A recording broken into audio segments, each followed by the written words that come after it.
let's do 5 favorite plants Sure. in here. Yeah.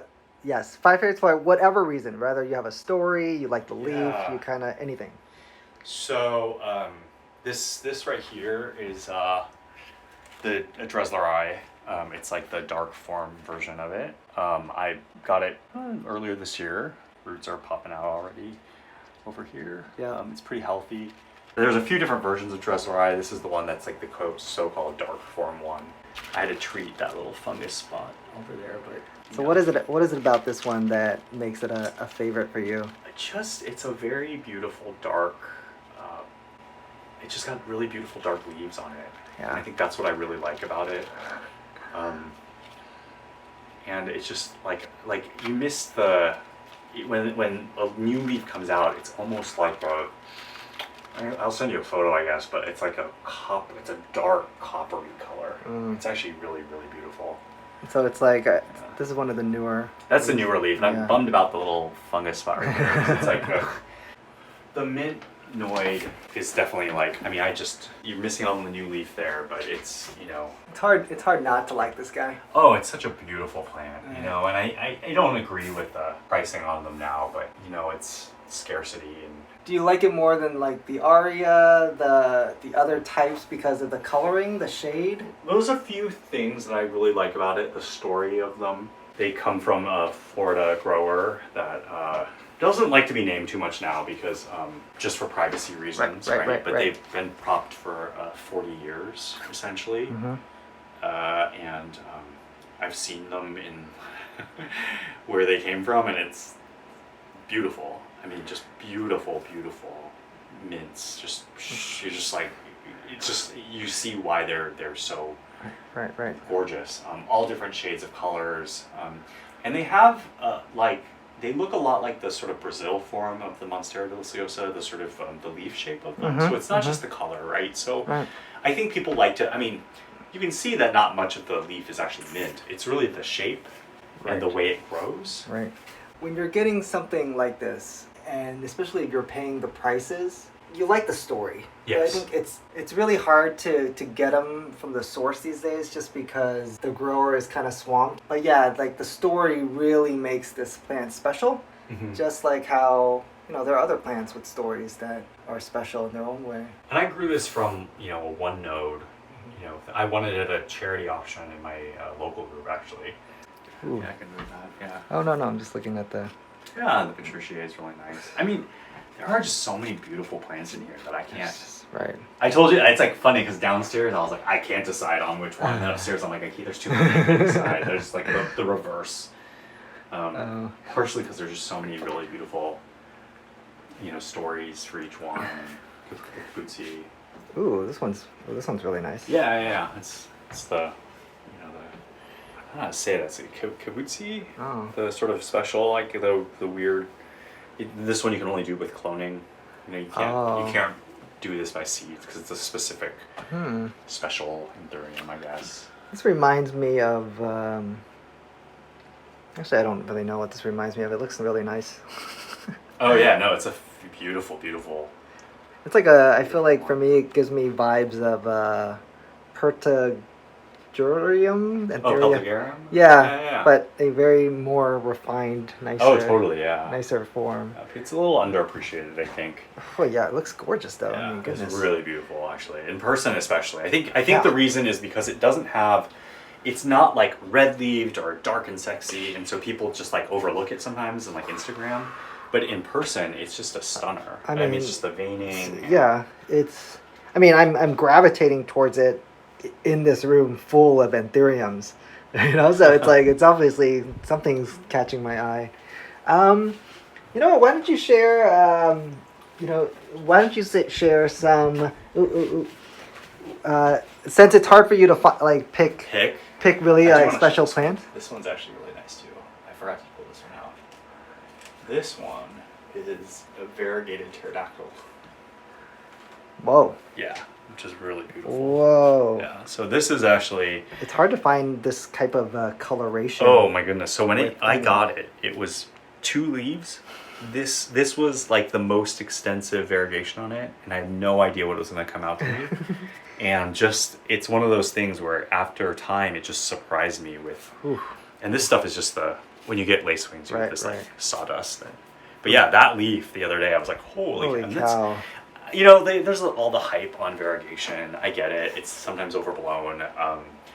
But in some cases, it just surprises you. Yeah. Right? It's like, oh my goodness, this is so beautiful. Like how, you know, just like, you just don't know, right? It's like all by chance, right? The rest of the plant could have looked like this, and you could have just picked the wrong spot. And you also get, like, on these 2 caramel marble props, I mean, this is like all white, right? It just decided to pick the all white part of the leaf. There's 2 other growth points, so cross your fingers, it'll hopefully do well. And this one's all right. I mean, it's got, this one's the new second leaf. It's got like, you know, half and half, but you just don't know with these plants, right? Like, it's hard to tell what it's going to be when especially with the variegated ones, what's going to happen as it gets older. You just aren't sure. It's also the issue with like the arias and, you know, the large form sports, and even with the mint, you just don't know. You know, it's gonna do what it wants to do with that coloration, and you know, part of my nervousness with the pricing is like, because you're gambling with the variegation. I sometimes think it's hard to justify. Right. You know, you are gambling with it, right? You've got, there's a chance it might just peter out on you and you know, not be that great. Share with us some plant stories with some of these plants. So this one, I like to joke, this is the world's smallest Whipple. It is probably the world's smallest Whipple. This is from a friend of mine, Andre, who propped this from a single node off his Whipple. Impressive, right? And it's just like beautiful, right? Like, you know, it's like, I'll hopefully keep this alive and watch this grow over the years and have it be a larger plant eventually. I mean, I can't afford the plant now is just astronomically priced. And so to have something like, you know, this is how you grow plants. You know, you take it from a node and you grow it out. That's another really great story about some of these plants. Gosh, I'm trying to think here. And there's a lot of them, actually. I'm trying to think of like some fun ones. Here, this plant, okay, so this is oh my goodness, so this plant is a Digitatum. Well, it's very common. It's from the session of it's from Fairchild, so the mother plant. I'll knock off these. But yeah, it's a trilobe plant. Nice. Yeah, it's a trilobe plant. You can see sort of see that. It reminds me I should water it. And it's an anthurium? What is it? It's an anthurium, right? It's an anthurium. And the story for this one is last November, I don't know if you remember this, but the week after Thanksgiving, USPS shut down because of all the like Black Friday, all the sales that happened that day, that week. And this spent 2 weeks in USPS. It came to me, and of course the original prop leaf died.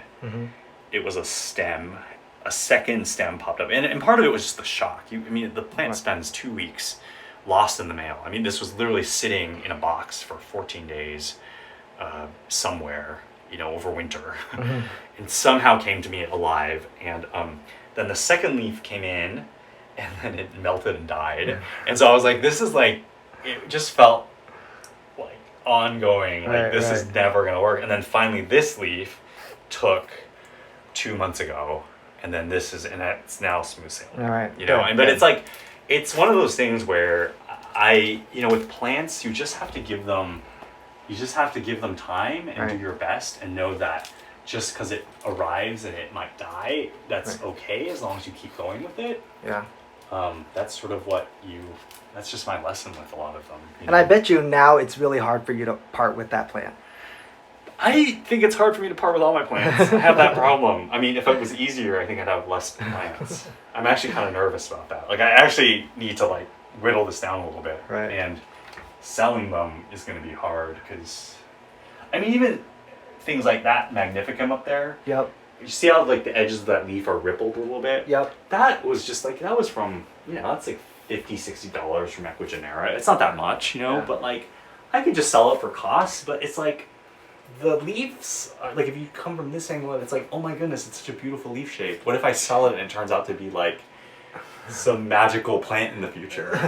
That's the problem with anthuriums too, is that they have such a unique, more than philodendrons, Right. they just take on a character of their own. Like each plant just has these, especially like the hybrids we were talking about. This is the PAP. This is a PAP X, like quote unquote dot block plant. And what's really cool about this plant is it actually sports the red leaves on its way out, right? So you've got like beautiful red leaves Right. when it comes out, and not all of this version of the hybrid does that. Only like, you know, some of them don't, and that's just how hybrids work. I can't really do much about that. I also should treat my plants better, but I don't.